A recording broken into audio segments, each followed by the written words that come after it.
The well rope snapped at 11:30 on a Thursday night in the autumn of 1878, and Jennie Monroe stood there in the darkness with the frayed end in her calloused hands, staring down into the black mouth of the earth, and understood with terrible clarity that the cattle would begin dying by morning if she did not fix it herself. She was 26 years old, and she had been a widow for 11 months, and in those 11 months she had learned how to do a great many things she had never imagined she would need to do. She had learned how to mend a fence post when the wood rotted through. She had learned how to read the sky for weather coming in from the north. She had learned how to talk the bank in Caldwell, Kansas, into giving her another 30 days before she had to make good on the note her late husband Thomas Monroe had taken out the spring before his horse threw him and broke his neck in the ravine east of the property line. Thomas had been a good man and a decent husband, but he had not been a careful one, and he had left Jennie with 240 acres of dry Kansas grassland, 40 head of cattle, a paint horse named Butter, a daughter named Clara who had just turned 5, and more debt than Jennie had known existed in the world when she was a girl growing up in Missouri, thinking that the frontier was a place where a person could make something clean and good from raw earth and honest labor. She had not been wrong about that exactly, but she had not understood how brutal the honest labor could be. The night air was cold enough that her breath made small white clouds in front of her face. The October stars were enormous and indifferent overhead. She could hear the cattle shifting in the dark beyond the fence, the low, restless sound they made when they were thirsty, and she knew they had already gone most of the day without enough water because the rope had been fraying for a week and she had been putting off dealing with it, telling herself she would get to it, telling herself there was always something more urgent. There was never anything more urgent than water. She knew that now. She set the lantern down on the flat stone beside the well and went to the barn. The barn smelled of hay and horses, and the particular warm animal dark that Jennie had come to find oddly comforting over the past year. Butter lifted his head from the stall and looked at her with one large, soft eye as she moved through the space, holding the lantern up, scanning the hooks and shelves along the wall for what she needed. There was spare rope coiled on a hook near the back, good, thick hemp rope that Thomas had bought in bulk from the trading post the summer before he died, enough to last years if used carefully. She had been careful. She took the rope down and carried it back out to the well. The repair was not a simple thing. The well rope had to be strong enough to bear the weight of the full bucket, and it had to be properly spliced or knotted so it would not give way at the critical moment, which was always the moment when you had 60 feet of rope dropping into darkness with a heavy bucket at the end of it. Jennie knew how to tie a bowline knot because Thomas had taught her that much in their first year of marriage, telling her it was the most useful knot in the world, the kind that would not slip under load. She knew how to do a basic splice because she had watched their hired hand, a quiet young man named Ellis Hartley who had left after Thomas died because he could not make his wages anymore, do it once on a wagon harness. Watching something once was not the same as knowing how to do it with cold hands at midnight by lantern light. She sat down on the flat stone with the rope across her lap and began to work. Her fingers were stiff from the cold. She kept stopping to breathe warm air onto them, pressing her palms together like a woman at prayer, which she was, in a way, though she was not praying to anyone in particular anymore. She had done a great deal of praying in the first weeks after Thomas died, and it had not seemed to move anything in the direction of easier, so she had mostly stopped and put her faith in her own 2 hands instead. The splice took her 40 minutes. She unraveled the frayed end of the original rope, worked the new section in with careful, patient fingers, layered the strands over and under each other until they locked together with enough overlap that the joint would hold under strain. She tested it with her full body weight, leaning back against the well coping, pulling the rope taut until her shoulders ached, and it held. She tested it again. It held. Then she threaded the rope through the pulley at the top of the well casing, a wooden pulley that Thomas had built himself and that was, she had to admit, still in good condition, one of the things he had done right. She tied the bucket to the end with 3 separate knots, 2 half-hitches and the bowline on top, and lowered it slowly into the dark. She heard it hit water 60 feet below. She cranked the windlass handle, the old iron mechanism grinding and complaining in the cold, and the bucket came up heavy and sloshing. And when she lifted it over the edge of the well coping and set it on the stone and looked at the water inside, clear and cold and real, she felt something move through her chest that was very close to triumph and very close to grief at the same time, the way things often felt now. Pleasure and sorrow tangled together because Thomas would have been proud of her, and Thomas was not here to be proud of anything. She carried the first bucket to the cattle trough, made 3 more trips, filled the trough until it was brimming, and stood in the dark watching the cattle crowd around it and drink. The sound of 40 animals drinking was one of the most satisfying sounds she knew. It meant something was surviving. She went back to the house at 1:30 in the morning, her hands raw and her back aching, and she washed her face in the basin and looked at herself in the small cracked mirror above the washstand. She looked tired. She looked older than 26.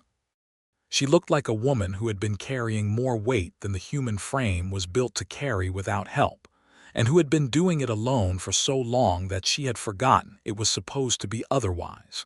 She went to bed. She slept hard and without dreaming until Clara came in at first light and climbed into the bed beside her and put cold feet against Jennie's legs, which was a thing Clara had done since she was old enough to walk on her own, and which Jennie could not bring herself to stop, even though she knew she should probably be firmer about it. "Mama," Clara said, her voice still thick with sleep, "there is a man at the gate." Jennie was out of bed and pulling on her dress before she was fully awake. She had learned to be careful about men at the gate. The property sat close enough to the Kishom Trail that she got travelers through with some regularity, and most of them were harmless enough. Cowboys moving cattle north or drifters moving west, men who needed water or directions or who wanted to know if she had any work.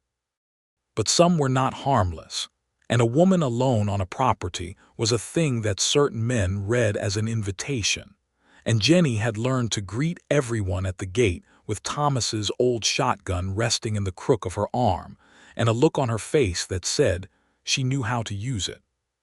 She put on her boots and her coat, took the shotgun from beside the door, and stepped out into the early morning.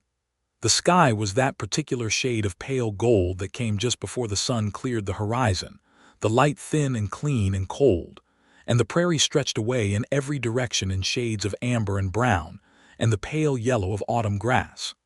The air smelled of frost and dust, and somewhere in the distance something was burning, a cook fire probably, the smell of wood smoke sharp and pleasant. The man at the gate was on horseback. He was sitting easy in the saddle the way men did who had been born onto horses and did not think about riding any more than they thought about breathing.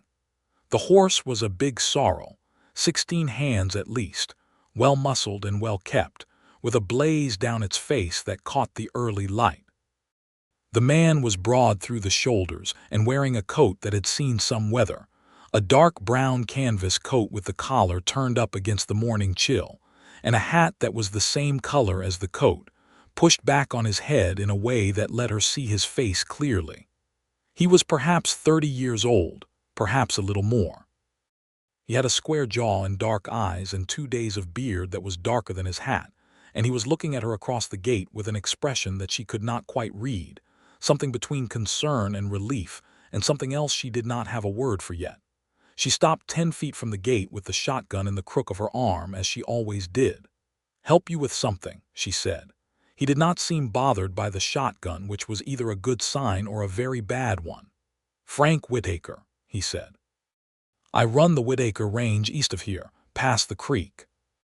I was coming in early to check the fence line, and I saw your lamp burning by the well at close to midnight when I was crossing back from town." He paused. "I should have stopped. I kept going because it was late, and I told myself it was none of my business, and I have been second-guessing that decision since about 2 in the morning."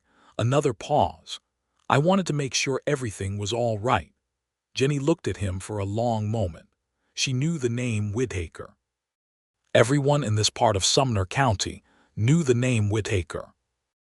The Whitaker Range was one of the oldest established cattle operations in the region, started by Frank's father Samuel Whitaker back in the early 1860s before the war, and it ran to several thousand acres and several hundred head of cattle, and was generally considered one of the more successful and well-run properties in the county.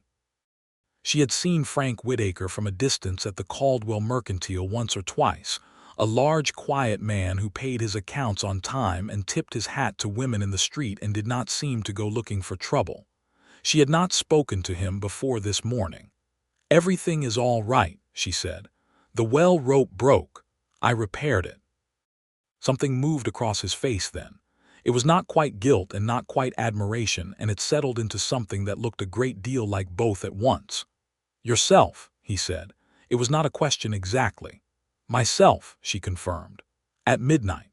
He was quiet for a moment, looking at her, and she had the odd sensation that he was revising something in his thinking, adjusting some internal picture he had carried of her or of her situation or of what he had ridden over here expecting to find.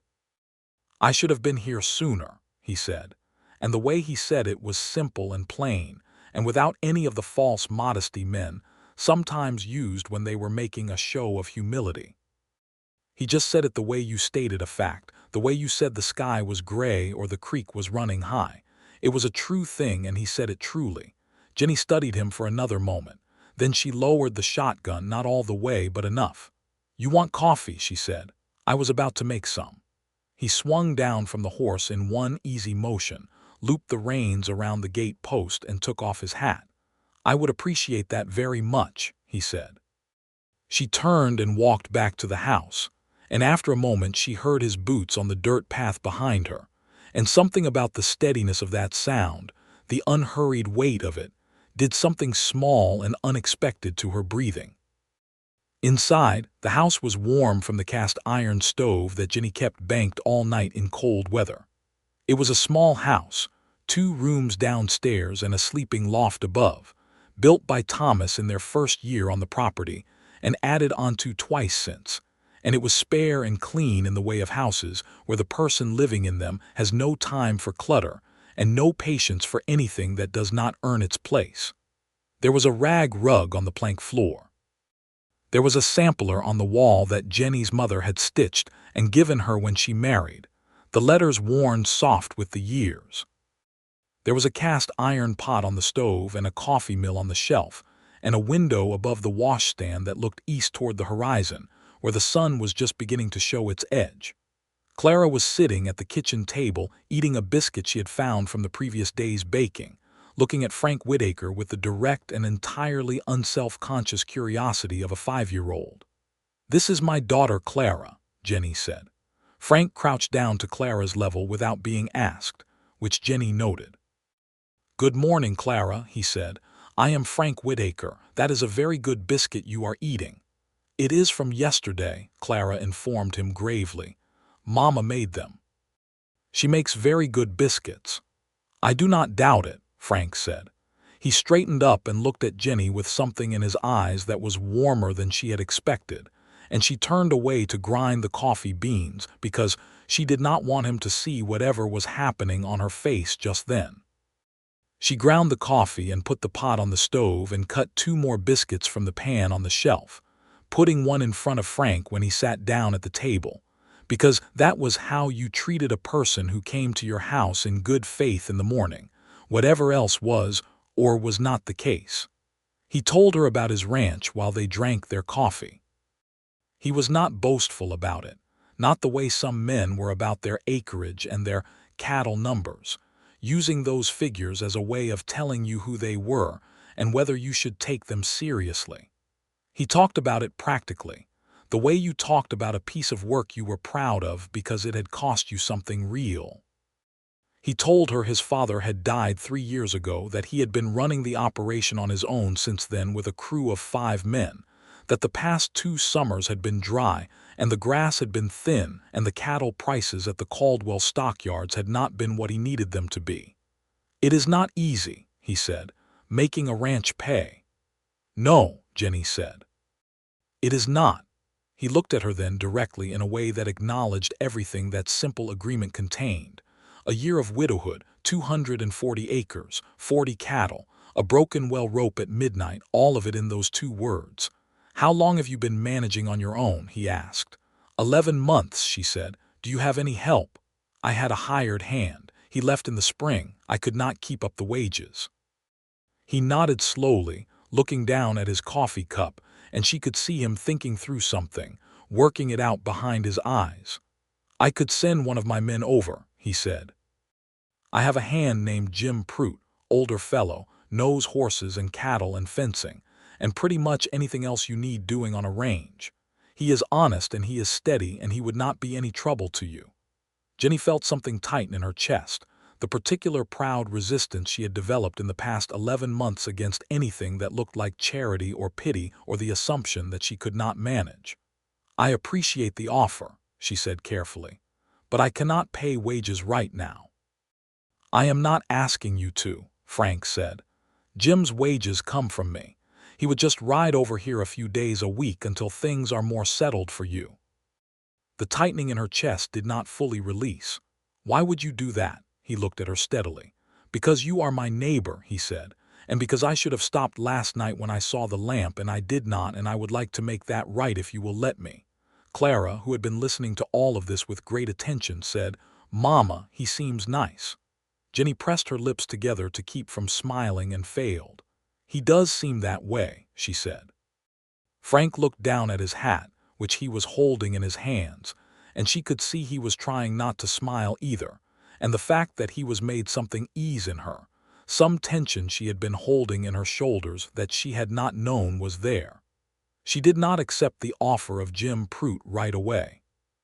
She thought about it for 2 days, and then she rode over to the Whitaker Range in the afternoon, which was a ride of about 4 miles east through dry grass and across the shallow creek that formed the boundary between their properties. And she told Frank Whitaker that she would accept his help on the understanding that it was a neighborly arrangement and not charity, and that she intended to make it right when she was in a better position to do so. He said that was fine with him. Jim Prout turned out to be everything Frank had described. A weathered man of about 50 with a gray beard and patient eyes, and a way of working that was steady and thorough, and entirely without drama. He came over 3 mornings a week, and he fixed the things that needed fixing, the fence sections that had been worrying Jennie for months, the barn door hinge that had been threatening to give out, the water trough leak that had been wasting water slowly all summer, and he did it all with a quiet competence that made Jennie feel simultaneously grateful and slightly ashamed of how much had accumulated in her inability to get to it all. Frank came with him sometimes. Not always, and not in a way that felt deliberate or pointed. He would ride over with Jim on an errand in that direction, or stop by on his way back from Caldwell, or come to look at a fence section that Jim had questions about. These visits were practical and brief at first. Frank would stand in the yard and talk to her about cattle prices or weather or the state of the range, the kind of conversation that neighbors had, useful and impersonal. Then they would last a little longer. Then he would accept another cup of coffee. Then one afternoon in early November he ended up staying for supper. It was not planned. Clara had found a rabbit with a broken leg near the fence line that morning and had been insisting loudly all day that something had to be done about it.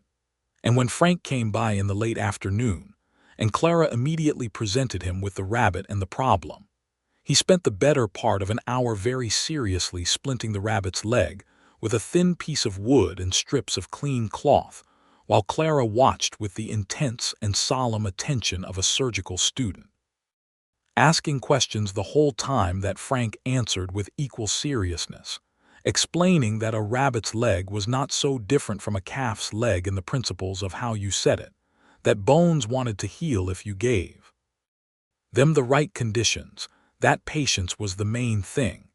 Jennie stood in the doorway of the barn watching this and felt something move through her that was larger and more complicated than anything she had felt in a long time. Thomas had been good to Clara. She knew that. He had loved his daughter in the way of a man who did not always know quite what to do with a small child, but understood that he was supposed to love her and tried his best. But there had not been a great deal of sitting in the dirt with her, explaining things, answering the 20th question with the same patience as the first. That had not been Thomas's way. Thomas's way had been big gestures and easy warmth, and then withdrawal into himself when the everyday demands of closeness became too much. Frank Whitaker sat in the dirt of her barn and held a wild rabbit still while her daughter wound cloth around its leg and listened to every question she asked. She made a stew. It was not anything fancy, venison and winter root vegetables, and some dried herbs from the bunch she had hanging from the rafters, but she made good biscuits to go with it, and she brought out the small jar of preserves she had been saving for a special occasion, which was peach, and Clara considered it a very special occasion because the rabbit, whom she had named Whisper, was going to be all right. Frank ate with the honest appetite of a man who had been working since sunrise, and he said the stew was the best thing he had eaten since he could not remember when. And she knew that was partly politeness, but she also knew it was partly true because she was a genuinely good cook, and she had learned not to be falsely modest about the things she was actually good at. Clara fell asleep at the table with her head on her arms before the meal was finished, and Jennie carried her up to the loft and tucked her in. And when she came back down, Frank was standing at the window with his coffee cup looking out at the dark prairie, and the lamplight was warm and gold on the side of his face. And Jennie stood in the doorway for a moment before he heard her and turned, just looking at him, because he was the kind of man who looked right in a domestic space, solid and quiet, not taking up more room than he needed. "She is a good girl," he said. "She is the best thing I have ever done," Jennie said simply. He nodded, and something in his expression shifted, softened. They talked for another hour, sitting across from each other at the kitchen table with the lamp between them and the night pressing dark and cold against the windows, and they talked about things they had not talked about before. He told her about his father, who had been a hard man and a fair one, who had built the ranch from nothing starting in the early 1860s when the grass was still tall and the land was cheap, and who had expected a great deal from his son and had gotten it, not by asking warmly, but by making it clear that anything less would be a disappointment. Frank had grown up knowing how to work and knowing how to do it right and knowing how to push through when everything in you wanted to stop, and he was grateful for that, and he did not always like the way it had been given to him. Jennie told him about Thomas, which she had not done before, not the whole of it. She told him about the debt and about the note at the bank, and about the way Thomas had always believed things were going to come right eventually, that there was always another season, another deal, another opportunity around the next corner. She told him that she had loved Thomas and that Thomas's optimism had been one of the things she loved about him, and also one of the things that had made the year after his death so hard, because she had inherited all of the consequences of his optimism without any of the quality itself. "He sounds like he was a man who meant well," Frank said carefully. "He was," Jennie said. "He was a good man. He was just not always a careful one." "The ones who mean well are not always careful," Frank agreed. "No," she said, "they are not." There was a silence that was not uncomfortable, the kind of silence that happens between people who are thinking about similar things and know that the other person is thinking about them too. "Can I ask you something?" Frank said. "You may ask," she said. "The note at the bank, how much time do you have?" She looked at him for a moment, measuring. She was not in the habit of discussing her financial situation with anyone, partly because of pride and partly because there was no one to discuss it with. But Frank's expression was the expression of a man asking because he wanted to understand, not because he wanted to use what he knew. "The bank gave me until spring," she said. "March. If I can get a good price for 20 head at the Caldwell yards before winter, I can make the first payment, and they have agreed to restructure the rest over 3 years. That is manageable," he said. "It is manageable if the cattle drive goes well and the prices hold and nothing else goes wrong," she said. "Things will go wrong," he said matter-of-factly. "They always do." "I know that," she said. "I know that very well by now." He looked at her, and she looked at him, and something passed between them in the lamplight that was more honest than most of what passed between people.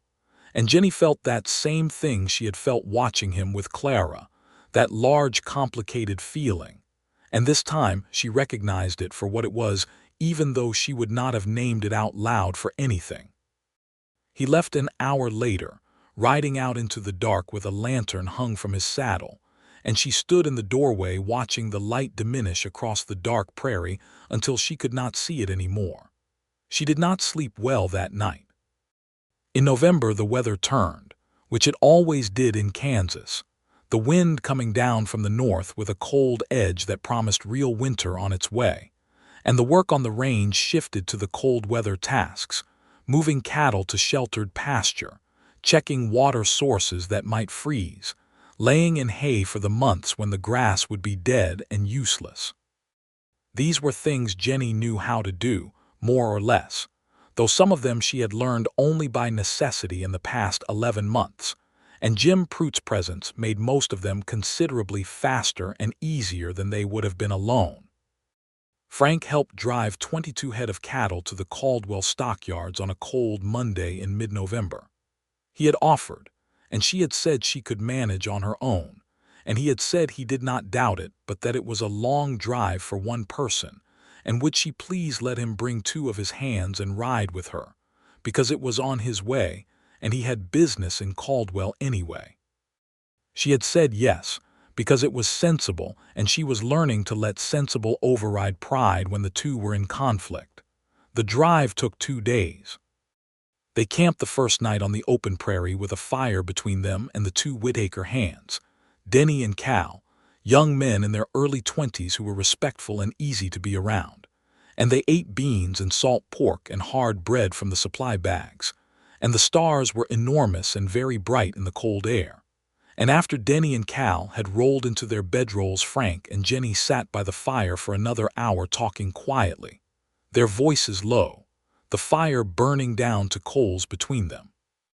She told him about Missouri, about her parents' farm on the river bottom, about coming west with Thomas when she was 19, and he was 23, and both of them full of the particular foolishness that young people have when they believe that wanting something badly enough will be sufficient. He told her about the winter he was 17, and his father was sick, and he had run the ranch alone for 3 months, while his mother nursed his father back from something that the doctor in town said would kill him, and didn't. He said that winter was the first time he understood what it meant to be responsible for something that depended on you completely, cattle and horses and a piece of land, and that he had been a different person coming out of it than he was going in. "You were 17, she said. "That is very young for that kind of weight." "Younger than you were when you came out here," he said. "I was not alone," she said. "I had Thomas." "Were you?" he asked, and there was something gentle in the question, not challenging, just honest. She thought about that for a moment, looking at the coals. "Mostly," she said. "Thomas was there, but the being alone part started before he died, I think. The kind of alone that is about understanding that no one else can carry the thing you are carrying for you." Frank looked at her across the fire. "Yes," he said, "that kind." She looked back at him, and the firelight was moving across his face, orange and gold and shadow, and she thought that he was one of the few people she had met who understood exactly what she meant without her having to explain it further, and that this was a rare thing, rarer than she had realized before she knew what it was like to live without it. She sold 22 cattle at the Caldwell stockyards the next day at a price that was not as good as she had hoped and better than she had feared, and it was enough just to make the first payment on the bank note with a small margin remaining. The bank manager, a careful thin man named Mr. Holt, shook her hand and restructured the note as he had agreed to, and she walked out of the bank into the cold November air feeling lighter than she had since before Thomas died. Frank was waiting outside with the horses. He read her face before she said anything, and his own face changed in response, something releasing in it, a tension she had not known he was carrying. "It is done," he said. "It is done," she said, "for now. For now is good enough," he said. He bought her a meal at the hotel dining room, the best meal she had eaten in over a year. Beef roasted properly and gravy and real coffee and a slice of dried apple pie. And they sat across from each other at a table with a white cloth on it and talked for 2 hours while the afternoon light went golden and then gray through the window.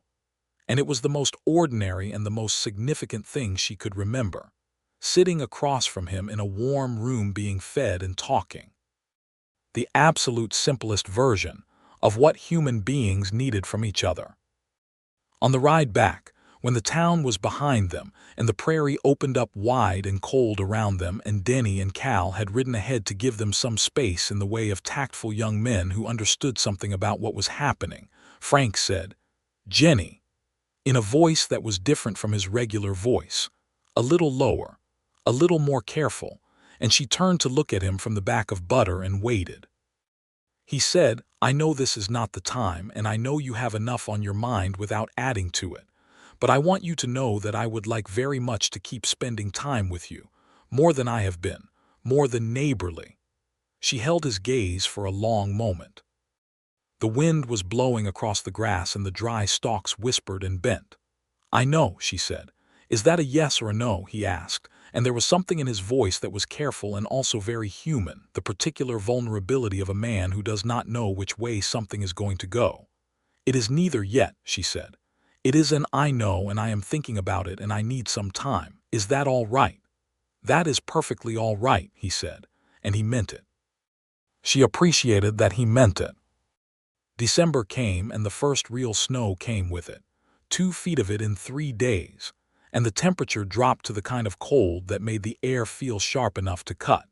And Jenny spent the worst of it inside with Clara and the stove burning hot, reading to Clara from the small collection of books on the shelf, and playing at cards, and teaching her the names of the constellations through the window at night. The things Jenny's own mother had taught her in Missouri when the winters were long, and you needed something to do with your mind. Frank came by on the 4th day with 2 of his men, and a sled loaded with firewood and extra hay, which he stacked in the barn and the woodpile without making any ceremony about it. And he checked on the cattle and cleared the ice from the water trough and fixed a section of fence that the snow's weight had pushed over. And he did all of this in the particular way he had of doing things, efficient and thorough, and without drawing attention to the fact that he was doing it. Jenny made soup.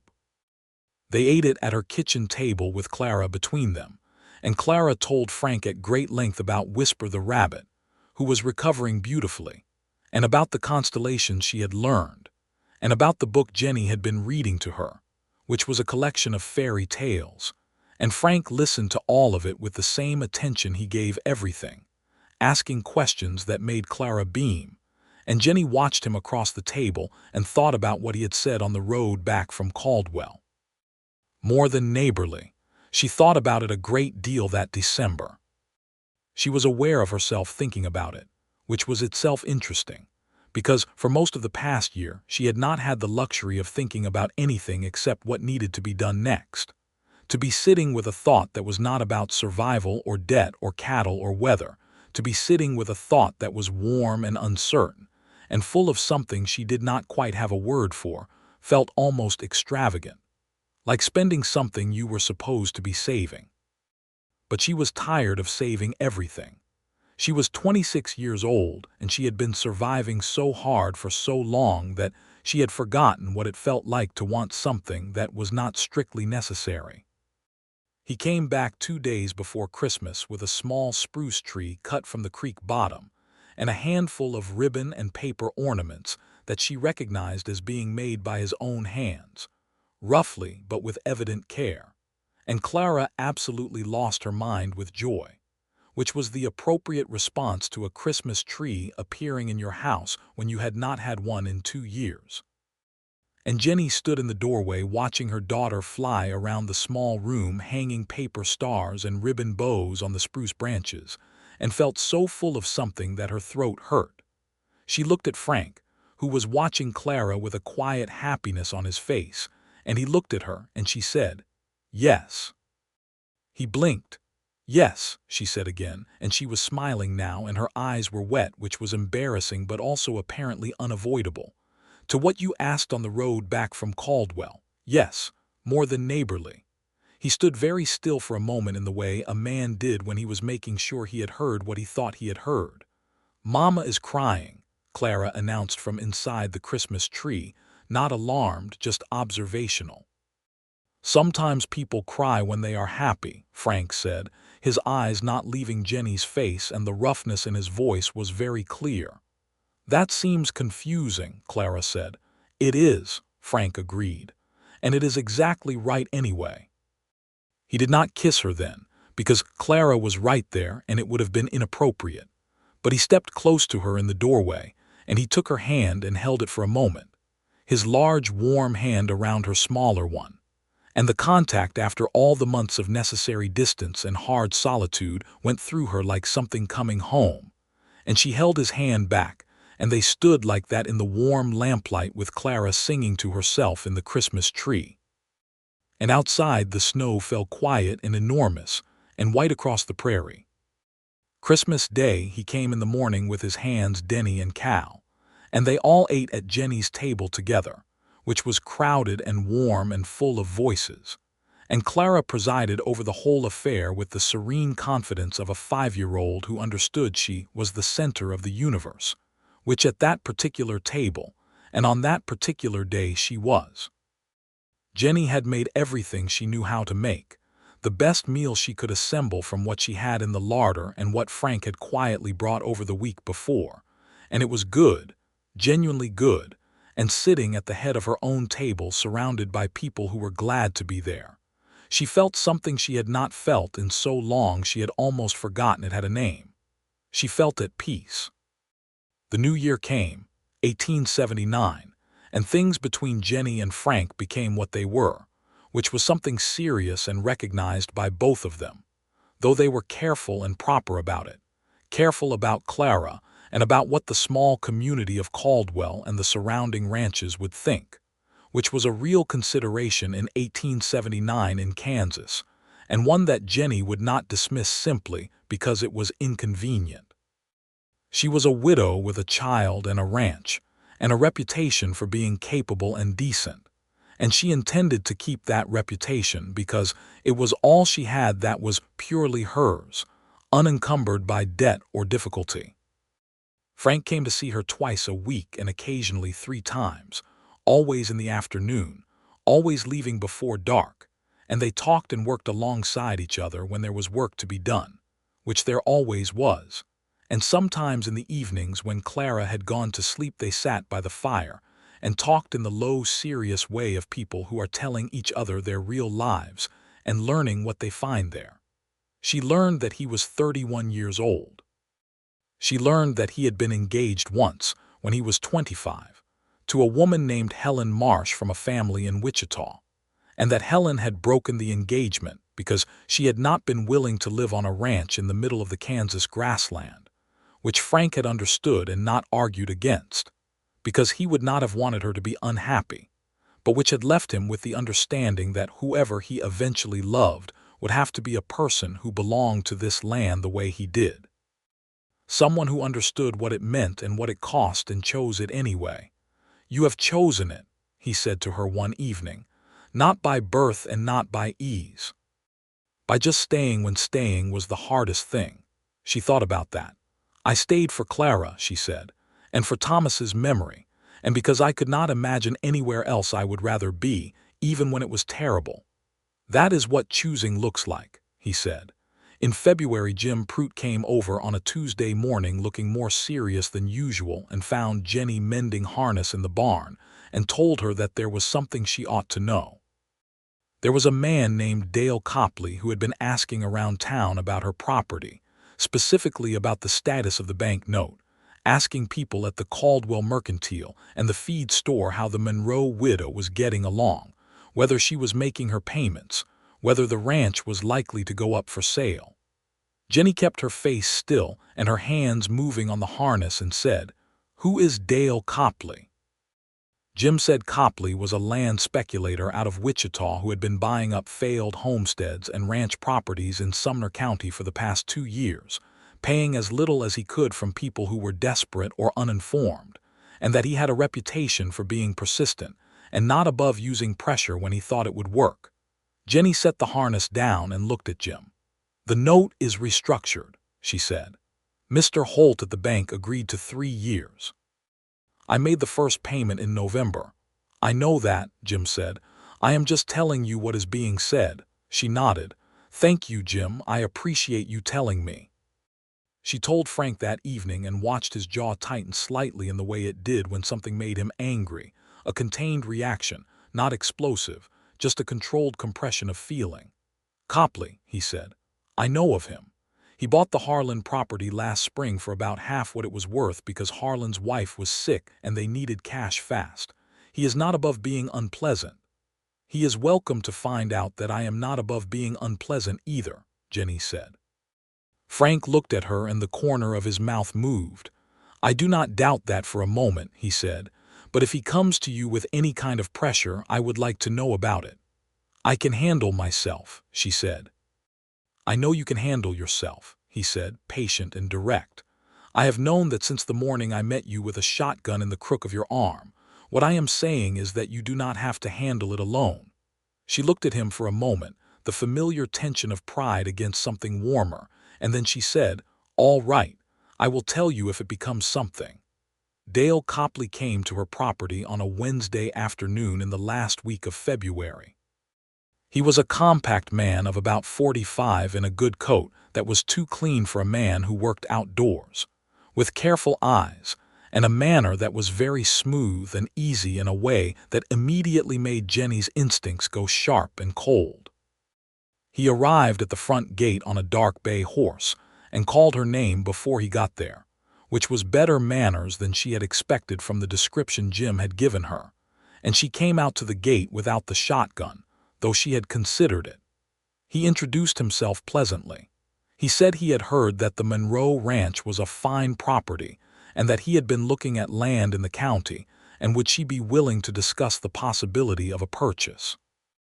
Jennie stood at the gate with her arms folded and said, "The Monroe Ranch is not for sale." He smiled the practiced smile of a man who had been told this many times, and believed it was the opening position in a negotiation rather than a statement of fact. He said he understood that, of course, but that managing a ranch alone was a considerable undertaking for any person, and that he was prepared to make a generous offer that would allow her to settle her outstanding debts and have money remaining to relocate somewhere more comfortable. Jennie looked at him steadily. "Mr. Copley," she said, "my debts are in the process of being settled and my ranch is not for sale. I do not require relocation because I am comfortable here. I would appreciate it if you would turn your horse around and find your generous offer some other doorstep to stand on." His smile stayed on, but something behind it cooled. He tried twice more different angles, the difficulty of winter on the range, the loneliness of her situation, the practical challenges of a woman without a husband managing alone, each one a small needle aimed at a different soft spot, and she let each one go by her without responding to it. And finally he tipped his hat and rode away, and she watched him go with her arms still folded and her face still. She went inside and sat down at the kitchen table and found that her hands were shaking slightly, which annoyed her, because nothing had happened, not really. He had been unpleasant and she had handled it and he had left, but her body had registered the encounter as threatening and was reacting accordingly, and she was not going to get any sympathy for that from herself, so she made tea instead.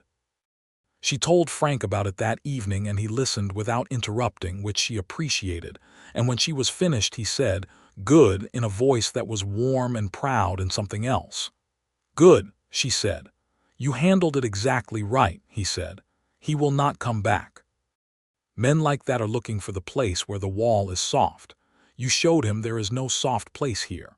My hands were shaking, she said, because she had decided to tell him that too, because she was done performing invulnerability for everyone, including the people she trusted. He looked at her for a moment and then he said, "I am glad you told me that," and reached across the table and covered her hands with his, and she turned her hands over and held on to him. She held on to him for quite a long time. In March the prairie began the slow warming that preceded spring, the grass coming back in faint green at the roots, the sky going from the flat gray of winter to a lighter, more hopeful shade, and the cattle that had made it through began to look less drawn and more solid on the strengthening grass. Jennie had lost 3 head to the cold, which was fewer than she had feared and more than she could afford, and the arithmetic of the ranch was still tight enough to make her neck tense when she thought about it too closely. But it was no longer the precarious thing it had been in October.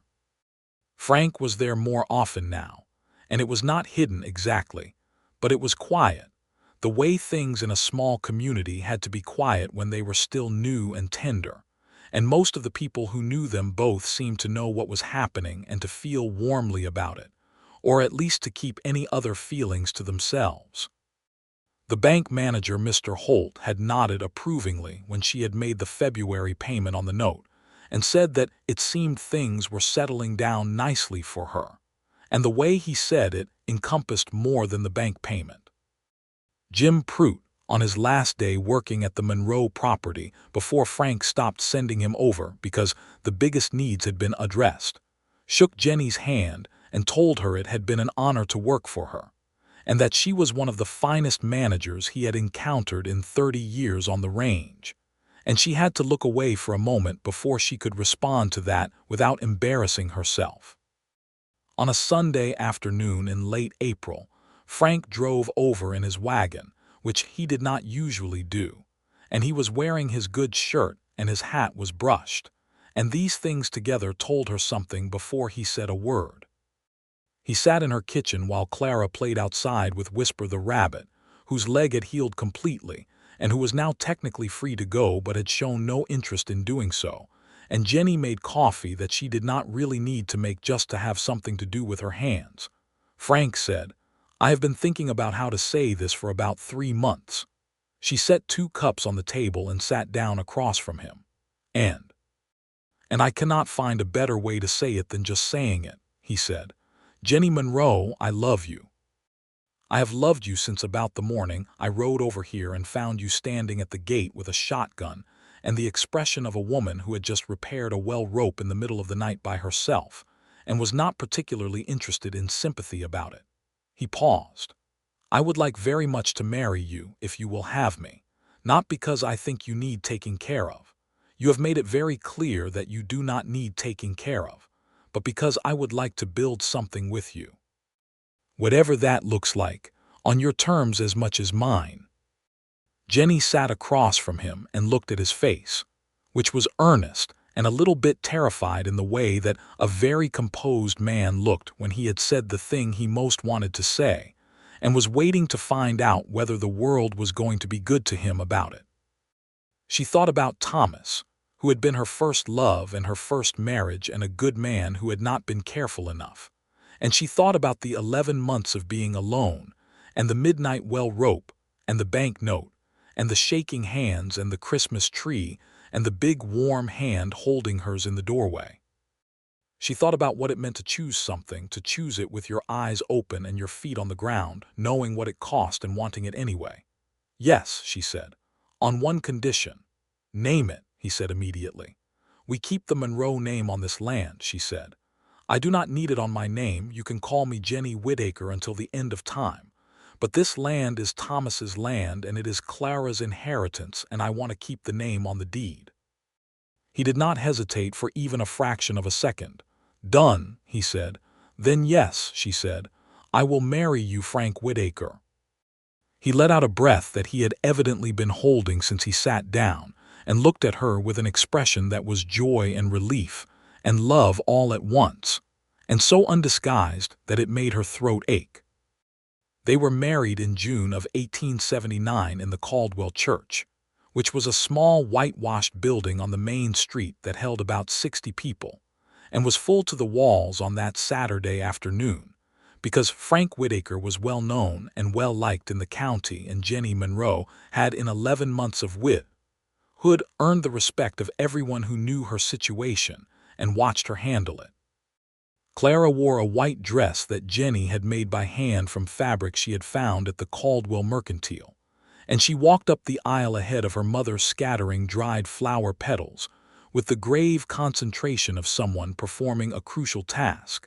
And Frank, waiting at the front of the church in his best coat with Jim Prout beside him as his witness, watched Clara come down the aisle with an expression on his face that was so openly fond it made several of the women in the pews reach for their handkerchiefs in anticipation. Then Jennie came through the door on her own, because she had no one left in Kansas to walk her in, and she did not need anyone to give her away. She was giving herself to this marriage of her own free will and clear mind, and she walked up the aisle in a dress that was not white but was the color of the winter prairie sky, a soft gray blue that suited her, and her hair was up under a small hat with a ribbon, and she was not nervous, not exactly. She was something more like resolved, like a woman who had made a decision and was walking toward it with everything she had. Frank's face, when she came through the door, was a thing she would remember for the rest of her life.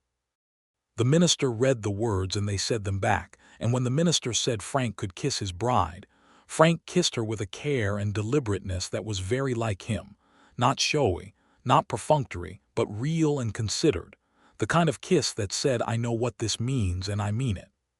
Clara, standing beside them, said "good" with enormous satisfaction, and the church laughed. They held a small celebration at Jennie's property afterward, Jennie and Frank's property now, though the deed still said Monroe for the land, because that was what they had agreed. And they ate and drank, and Denny and Cal played fiddle and guitar respectively with more enthusiasm than precision, and people danced on the flat ground between the house and the barn, while the June evening went gold and long-shadowed around them. Frank danced with Clara first, lifting her onto his feet and moving her around the dance floor while she screamed with laughter, and then he danced with Jennie, who was a better dancer than she had had occasion to demonstrate in years. And he was a better dancer than she had expected, steady and sure in the way he was about most things. And they moved through the warm evening air with the fiddle going, and Clara attempting to dance with Jim Prout, who was game but wouldn't.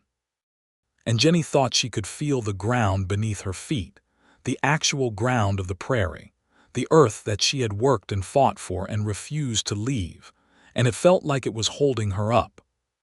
They moved Jennie and Clara into the Whitaker Ranch house in the summer, though they kept the Monroe property running, with one of Frank's hands living on the place and managing the cattle there, because the herd at Monroe needed looking after and because Jennie intended to keep the property solvent and productive, and eventually Clara's, when she was old enough to want it. The Whitaker house was larger and better appointed than the Monroe house, with 3 rooms downstairs and 2 bedrooms above, and it looked east over the creek bottom where the cottonwoods grew, and the light was beautiful in the early morning.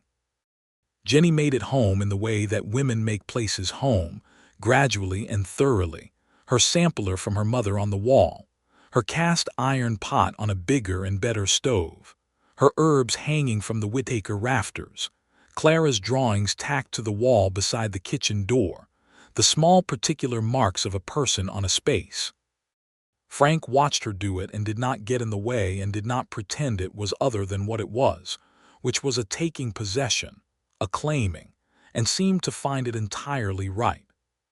Clara took to the larger property with the enthusiasm of a child who had been given more world to explore, and she was everywhere, in the barn with the horses, down at the creek looking for interesting rocks and small creatures, in Frank's shadow when he was doing something that looked interesting, asking questions. Frank answered them all.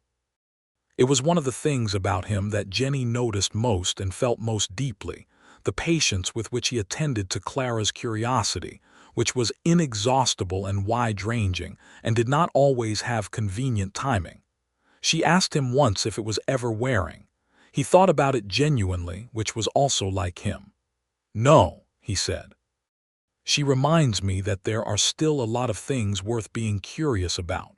I think I had stopped being curious about things for a while. It is good to have it back. In the fall, Jennie's mother wrote from Missouri for the first time in 6 months, a letter that had taken 3 weeks to arrive. And the letter said that her father's health was failing and that things were difficult. And Jennie read it at the kitchen table and felt the particular grief of distance, the miles between her and her parents, the impossibility of being in two places when two places both needed you. She told Frank, and he said that if she needed to go to Missouri, she should go, and that he would keep the ranches running and Clara would be fine. And she said she could not leave Clara, and he said then they would all go, that a man could leave his ranch in good hands for a few weeks and a daughter should know her grandparents. They went to Missouri in October, the three of them on the train from Caldwell to Wichita, and then the longer line east, Clara's first train ride, which she considered the single greatest event of her life to date. And Jennie's parents were in their small clapboard house on the river bottom, and her father was indeed failing, slow and steady as a tide going out, and they stayed 3 weeks.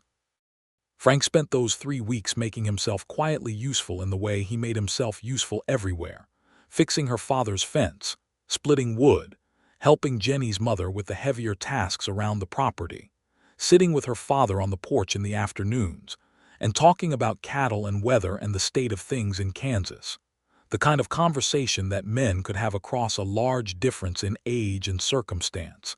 And Jennie's father, who was a man of strong opinions and high standards, told Jennie privately that Frank Whitaker was a fine man and that he was glad she had found him. Her father died the following February, peacefully in his sleep, and Jennie received the letter 2 weeks after the fact and sat with it in the kitchen for a long time before she could speak.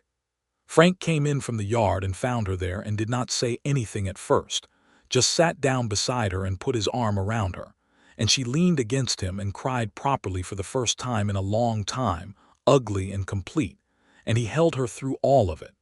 She was grateful for the holding. Her mother came to Kansas the following spring, which was 1880, at Jennie and Frank's invitation, and she arrived with 2 trunks and the particular adaptive resilience of a woman who had spent 50 years on the frontier and knew how to make herself useful in any situation.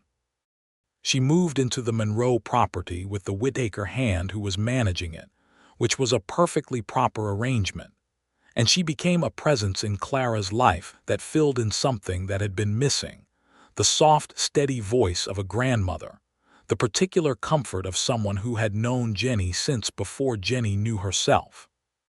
Spring of 1880 was beautiful on the Kansas prairie, the grass green and the wildflowers coming up purple and yellow along the creek, the cattle fat and content on good pasture, the air clean and warm after the long winter. Jennie stood one morning at the kitchen window watching Clara and her mother walk along the creek path with their heads together, Clara talking and her mother listening, and she put her hand on the slight rise of her belly that had been noticeable for about 6 weeks now, and felt a quietness in herself that was the deepest kind of happiness, the kind that does not make noise. She told Frank that evening. He stood in the middle of their bedroom with the lamp burning low and looked at her for a long moment, and then he said, "A baby," in a voice that was very rough and very quiet. "In the autumn," she said. "October, I think." He crossed the room and he held her very carefully, very gently, the way you held something that was precious and also strong, and she felt his chest move against hers as he breathed. "Are you happy?" she asked. He laughed, a small sound against her hair. "I am more than happy. I do not have a word for what I am right now." "Good," she said, and she held him back. And outside the spring night was full of insects, and the creek ran soft in the dark, and the prairie went on in every direction, patient and enormous, and the grass was coming in green. They told Clara over breakfast the next morning, and Clara's reaction was a meditation on mixed emotion, excitement battling with the clear concern that a new baby might mean less attention for Clara herself, which Jennie addressed directly and honestly by telling her that a new baby was a lot of work and would need a great deal of help from its big sister, and that being a big sister was an important job, and Clara's expression transformed from worried to significant, which was exactly the right transformation. "I will teach it things," Clara announced. "You will teach it many things," Frank agreed solemnly. "I will teach it about rabbit legs," Clara said, "and constellations." "Those are very good things to know," Jennie said. The summer was hot and long, and Jennie worked through most of it the way she worked through everything, steadily, and without making too much fuss, though she was grateful for Frank's presence in a way that was different from gratitude and closer to something she did not have language for, the particular tenderness of being known and cared for in the middle of the most physical and vulnerable experience of her life. He was thoughtful in ways that Thomas had not known how to be, not because Thomas was a worse man, but because Frank was more attentive, more willing to notice what was needed before it was asked for. He made sure she rested in the middle of the day. He did not argue with her about working, but he made sure there was water nearby, and that she was not doing the heaviest tasks, and he asked at the end of each day how she was without it becoming the kind of asking that made a person feel fragile, and she told him honestly, which she would not have done with someone who was going to treat her differently for knowing the answer. The baby came on the 14th of October, 1880, on a morning when the cottonwoods along the creek were full yellow, and the air smelled of frost coming, and it was a hard labor, 12 hours, with the midwife Mrs. Caldwell, who drove out from town in her wagon and was everything a midwife needed to be in 1880 Kansas, practical and calm and good with her hands. Frank waited in the kitchen with Clara and Jennie's mother, and Clara sat on his lap, and they all listened to what was happening upstairs, and nobody pretended it was easy. The baby was a boy. He was healthy and loud and had a great deal of dark hair, and when Jennie first held him, she felt a fierce love that was entirely its own thing, different from the love she had for Clara, different from the love she had for Frank, its own complete feeling, the specific and overwhelming love for a new person who is entirely themselves from the first moment. Frank came up when the midwife let him, and he sat on the edge of the bed and looked at the baby for a long time without speaking, and then he looked at Jennie with an expression that she could not describe and did not try to. "He looks like his father," the midwife said cheerfully. Frank looked startled and then looked at the baby more carefully and said, "You think so?" with the pleased and bewildered expression of a man encountering the concept for the first time. "He has your ears," Jennie said, and she was smiling, and Frank looked at her, and his whole face was open in a way that she had learned he reserved for moments when he was so happy that the composure he usually wore dropped away entirely, and she reached up and touched his face, and he turned his head and pressed his lips to her palm, and neither of them said anything for a little while. Clara came in and looked at the baby with wide, serious eyes. "He is very small," she said. "He will get bigger," Jennie promised. "Whisper was small when I found him," Clara said thoughtfully, "and now he is very fat." "That is an encouraging comparison," Frank said.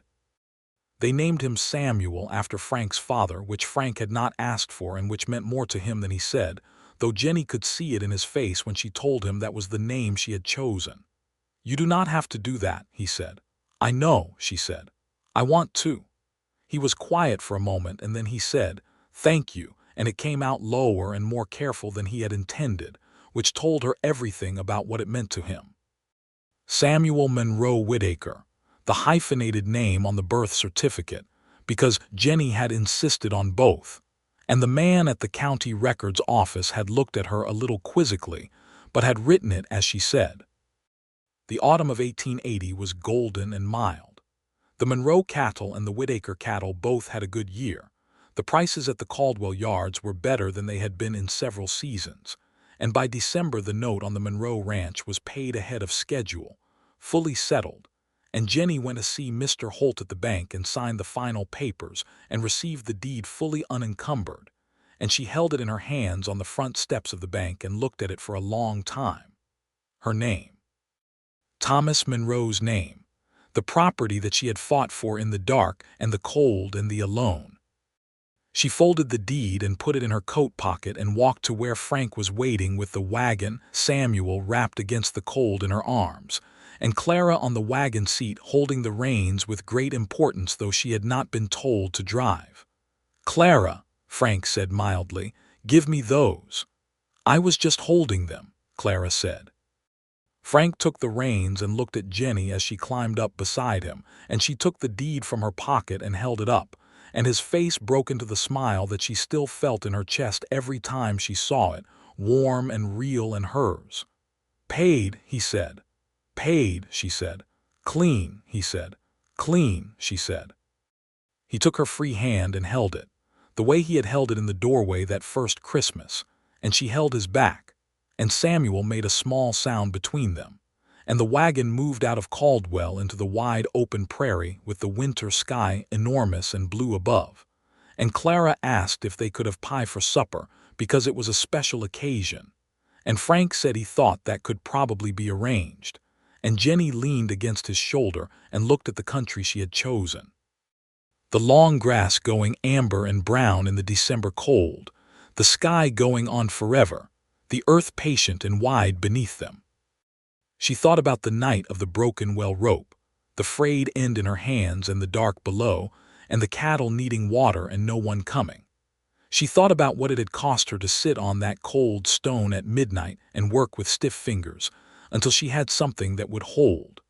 She thought about how that moment had felt, the triumph and the grief together, the particular flavor of doing something hard and necessary in the dark with no one watching. She thought about Frank saying, "I should have been here sooner," the morning light on his face, the honest regret of it. And she thought that perhaps there was a kind of grace in the way things had worked out, that the midnight well rope had been a thing she needed to do alone, not because there was no one to help her, but because the doing of it was part of the becoming, part of the knowledge she needed to carry into what came after. She had needed to know that she could. She had needed to know it in her hands and her back and her cold, exhausted bones, the way you knew things that mattered.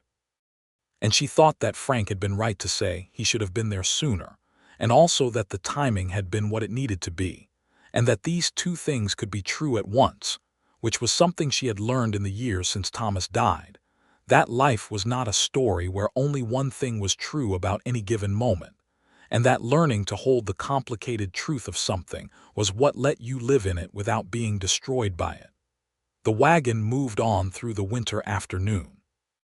That night she made the pie, she and her mother together in the kitchen, while Frank put Clara through her multiplication tables by the fire, which was a project he had undertaken with great dedication, and which Clara resisted with equal dedication, and Samuel slept in his cradle in the corner, and the house was warm and full of voices, and the smell of apple and cinnamon went through every room.